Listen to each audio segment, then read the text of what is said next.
먼저 차량 협찬해 주셔서 대단히 감사드립니다. 저희 애청자시죠? 저희 애청자이자 제 오랜 친구기도 합니다. 네, 안녕하세요. 이런 촬영이 처음이라 많이 어색하네요. 그렇다고 합니다. 이분도 블로그 운영하고 있으니까 그 블로그 이름이 뭐라고 하셨죠? 네이버 블로그 운영하고 있고요. 소소하게 이름은 차쟁이 대학생의 블로그라고 지어놓고 운영하고 있습니다. 네, 이것저것 브이로그도 찍고 차량 관련한 것도 포스팅 많이 한다고 하니까 관심 있으신 분들은 가서 글 좀 읽어보시는 것도 좋을 것 같습니다. 자, 일단 저는 볼보 차가 이게 처음이거든요. 네. S10이 네. 다른 차들 이제 브랜드나 독삼사에 비해서 그래도 볼보가 이것만큼은 내세울 수 있지 이런 거 뭐가 있을까요? 일단 모두가 잘 알듯이 볼보 하면은 또 이제 안전에 대한 또 이미지가 또 강하지 않습니까? 네, 왜 자꾸 절 쳐다보세요? 얼굴 가려달라 그래서 카메라도 이렇게 돌려줬잖아요. 편하게 말씀하세요. 안전 첫 번째를 뽑자면 안전인 것 같고요. 그렇지만 어쨌든 안전이다. 네. 다시 할게요. 머릿속에 지금 정리가 안 됐어. 일단 첫 번째 안전 사양에 관련된 부분들은 옵션으로 묶어두질 않았어요. 이게 모멘텀 등급이랑 인스크립션 등급 이렇게 두 가지로 이제 수입사를 통해서 판매가 되고 있는데, 모멘텀 사양에서도 이제 안전 관련 사양들은 이제 모두 기본으로 적용이 돼 있죠 지금. 근데 일단 전체적으로 차를 보면, 차를 보는 게 아니죠, 느껴보면 서스펜션이 좀 단단합니다. 좀 하드해요. 그래서 편안한 승차감, 그렇다고 불편한 것도 아니잖아요. 하드함 속에 어느 정도의 요철을 지나면은 되게 또 부드럽게 처리를 해주면서도 넘어가긴 합니다. 저는 차를 좋아하는 입장으로 이 차를 타다 보면은 이제 패들 시프트 없는 게 정말 아쉽긴 하더라고요. 또 한 번 말씀드리지만 브랜드 이미지라는 게 참 중요한 게, 다른 브랜드가 그랬으면은 뺨싸대기 맞고 욕까지 먹었을 거를 볼보가 이러니까 그치, 이 브랜드는 그래도 돼, 안전하게만 하면 돼, 약간 이런 느낌이니까. 그리고 확실히 마일드 하이브리드라 그런지 이 스탑앤고 느낌이 굉장히 부드러워요. 네. 이 차를 계약을 할 때만 해도 그 딜러분께서 엄청나게 강조를 하시더라고요. 이게 T5 엔진에서 B5 엔진으로 바뀌면서 연식 변경되면서 바뀌면서 이제 마일드 하이브리드가 추가가 됐는데, 또 스탑앤고가 부드럽다 이러고 이제 시승을 하면서도 딜러분께서 상당히 강조를 하셨는데 굉장히 조용한 건 맞는 것 같아요. 맞습니다. 이거 제 2300 그 단점편에서 제가 말씀드렸잖아요. 스탑앤고 할 때 너무 울컥거리고 뒤에서 차가 갖다 박은 것 같은 느낌이 든다. 맞죠. 이런데 얘는 확실히 이 처음에 엔진이 켜질 때 뭔가 부르릉 이게 아니라 그냥 프라이브리드 마냥 엔진이 자연스럽게 그냥 켜진다. 이게 저 인테리어를 보면은 조금 우드가 들어가서 그런지 좀 요트 같은 느낌이랄까요? 고급진 느낌? 확실히 이 차를 찾는 그 사람들의 나이대가 그렇게 젊진 않을 거잖아요. 은근 젊은 층들도 있다고 들었습니다. 그래요? 근데 인테리어 이런 요소들을 보면은 이런 우드 자체는 젊은 사람들은 그렇게 좋아할 만한 재질은 아닌데, 그래도 이런 시트 색깔이나 이런 포인트들을 보면 확실히 질리진 않을 것 같아요. 그리고 이거는 정말 볼 때마다 생각드는 건데, 이 패신저 에어백 이렇게 여러 가지 정보들을 알려주는 게 비행기 같아요. 비행기 보면 위에 이렇게 달려있잖아. 그렇죠. 안내방송이라도 나와야 될 것처럼. 썬루프도 개방감이 되게 좋아 보이는데요? 썬루프도 상당히 넓은 편이죠.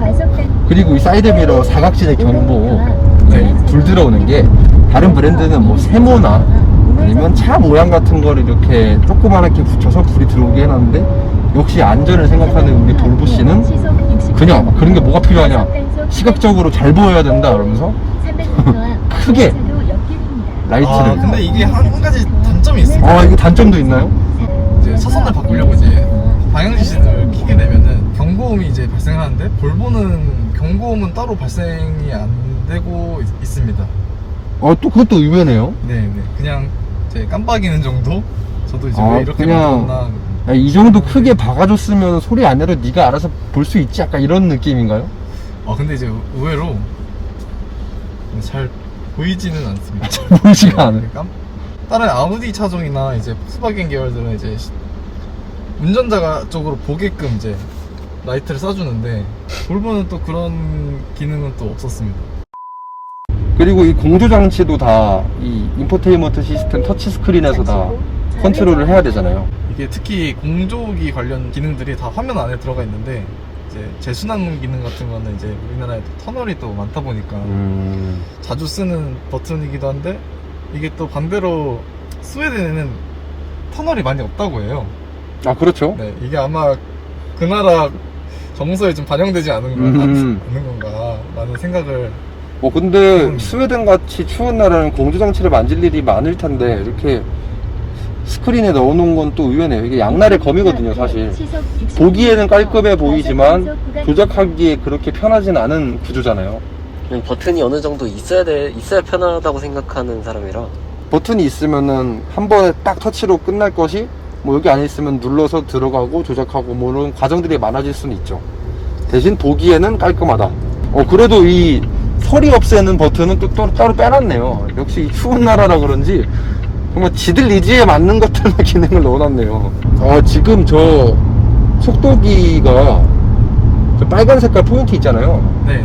저게 지금 지금 달리고 있는 도로의 제한 속도랑 연동이 되는 모양이네요. 그러니까 제가 어젠가 얼마 전에 탔을 때는 저 빨간색이 50에 가 있길래 진짜 특이하네. 보통 30에 가 있지 않나? 약간 이 생각을 했었는데 이게 제한 속도 따라서 바뀌는군요. 네, 표지판을 이제 실시간으로 인식을 해서 즉각 이런 띠링 소리인가 함께 이제 또 알려줍니다. 이런 거 굉장히 좋네요. 이 공조장치 에어벤트가 세로 배열이잖아요. 네. 이럼으로써 좀 풍량에 이점이 있나요? 실제로 타봤을 때 좀 더 바람이 시원시원하게 유입된다던가 그런 느낌을 받았나요? 모양이랑은 별개로 이제 이 차를 이렇게 한번 보시면 아시겠지만 그 송풍구가 굉장히 많습니다. 그렇죠. 그래서인지 이제 날 더운 날 이제 에어컨을 이제 장시간 틀지 않아도 차가 이제 금방 시원해지는 걸 또 느끼실 수가 있어요. 확실히 이 바람 들어오는 면적이 커 보이긴 하네요. 그리고 이게 너무 사람들이 볼보하면 안전해가지고 굉장히 차가 재미가 없을 수도 있지 않을까라는 제가 그런 걱정을 좀 했었는데 네. 또 은근히 또 차가 스포티해요. 곡선도로나 이런 데서 타보시면 상당한 재미를 또 상당한과 의외의 재미를 느끼실 수가 있어요. 그러니까요. 이게 좀 뭔가 볼보나 우리는 무조건 안전입니다 이렇게 말했지만 타다 보면은 뭐 운전의 재미까지는 아니더라도 웬만큼의 주행 성능은 갖춰져 있다. 다이나믹 모드로 바꿔서 좀 타보자면 악셀 반응이 또 생각보다 그러니까 저 이런 속도 바뀌는 게 이거 마세라티에서도 이런 속도로 안 바뀌거든요. 거의 0.1초 단위로 움직이는 것 같은데 이거는 전 이거 보고 놀랐어요. 볼보가? 약간 이런 느낌? 볼보라면은 1초에 한 번씩 바뀌어도 이상하지 않을 브랜드인데 이런 거에서 또 신경을 쓴다고? 의외의 재미를 느끼실 수 있습니다. 또 엔진음이 잘 들리네요. 카랑카랑해요. 그래도 마일드 하이브리드 덕분인지 몰라도 뭔가 아까 제가 눈으로 봤을 때는 그렇게 터보렉이 길진 않았거든요. 동의를 못 하시나요? 제가 아직 젊어서 그런가. 만족을 못한다. 네. 그렇죠. 저 이제 현대 N의 세타 엔진이면 모를까. 사실 근데 이건 엔진이기보다는 이제 변속기가 그렇죠. 이제 저희 성향에 안 맞는 걸 수도 있을 것 같아요. 변속기가 뭐죠 지금?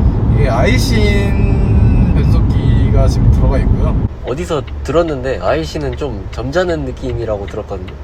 점잖기도 한데 이게 아무래도 내구성 위주의 세팅인 것 같아요. 네. 그죠. IC나 하면 내구성이니까. 그런데 노면 소음도 그렇게 많이 올라온다는 느낌은 받지 못했고요. 근데 의외로 또 이제 제가 볼보 카페에 들어가 있는데 회원분들은 이제 썸머 타이어 때문에 노면성이 좀 올라온 게 없지 않아 있다라고 생각을 드셨는지 타이어를 의외로 이제 미쉐린 걸로 이제 바꾸시고 그러시더라고요. 제가 그렇게 고속 주행을 해본 적은 없기 때문에 시내 주행 위주로 말씀드리는 건데, 고속으로 올라가면 조금 유입이 있나 보군요. 그러면은 이런 풍절음 같은 건 또 어떻게 느껴지시나요? 풍절음도 사실 이제 이 볼보 차량이 이제 그렇게 고급지향 브랜드는 아니라고 저는 생각이 듭니다. 이제 방음 같은 부분도 오히려 제네시스가 훨씬 더 잘 만들 정도로 뭐 이중접합은 아니네요. 네, 방음에 그렇게 신경은 많이 쓰진 않은 것 같습니다. 솔직히 말해 볼보 마음에 안 들죠? 볼보 전 사실 스팅어 사고 싶었어요. 뭐 20대가 다 그렇죠 뭐. 그렇죠. 현식이가 또 타협을 해야 되는 부분이 또 없지 않아 있기 때문에 이 차를 고른 것 같습니다. 저희도 스팅어에 실패했는데. 근데 이거 통풍 시트가 지금 3단인데 네. 이게 통풍 시트에 대해서도 이제 할 말이 많은 게, 이게 볼보는 이제 동급 대비 풍만 옵션으로 이제 되게 광고를 되게 많이 해요. 근데 그에 비해 통풍이 우리나라, 물론 우리나라 회사들이 이제 잘 만드는 것도 있긴 하겠지만 그렇게 시원하지가 않습니다. 그렇죠. 그렇다고 뭐 조용하냐? 아닙니다. 소음이 꽤 있는데도 바람이 그렇게 세지가 않네요. 물론 통풍 시트, 열선 시트는 국산차가 제일 화끈합니다. 맞는 것 같습니다. 그걸 감안해도 그렇게 시원한 편은 아닌데, 땀이 그냥 안 찰 정도? 스팅어를 샀다면 통풍이 시원했을 텐데, 그죠? 자, 그렇다면 일단 주행은 이쯤에서 마무리를 하겠습니다. 일단 나중에 마무리를 넘어가도록 할게요. 빨리 와라. 빨리 와라. 목이 물리셨네요. 자, 이렇게 저희는 S60 인테리어, 디자인, 그리고 주행까지 모두 마쳤습니다. 확실히 이 차도 타겟층이 정해져 있는 차인 것 같아요. 뭐 이렇게 젊은 사람들이 그렇게 좋아할 만한 그런 디자인 감성이라든지 인테리어 그런 거는 아니지만, 그래도 뭐 굳이 독삼사 정도 막 그렇게 막 네임밸류를 중요시하지 않고 어느 정도 컴포트하게 타고 다닐 수 있는 차, 또 전륜구동이라 좀 더 운전도 편할 거예요. 빗길이나 눈길에서는. 그런 것들을 생각한다면 이 차 굉장히 좋은 대안이 될 것 같습니다. 그리고 출고 대기가 한 4에서 6개월 정도 사이래요. 이 차 구입하신 분도 한 4개월 기다려서 받았다고 하네요. 그런 거 잘 감안하시고 자신의 니즈에 맞는다 싶으시면 구입해도 전혀 손색이 없을 것 같습니다. 오늘 리뷰 여기까지입니다. 빨리 와라.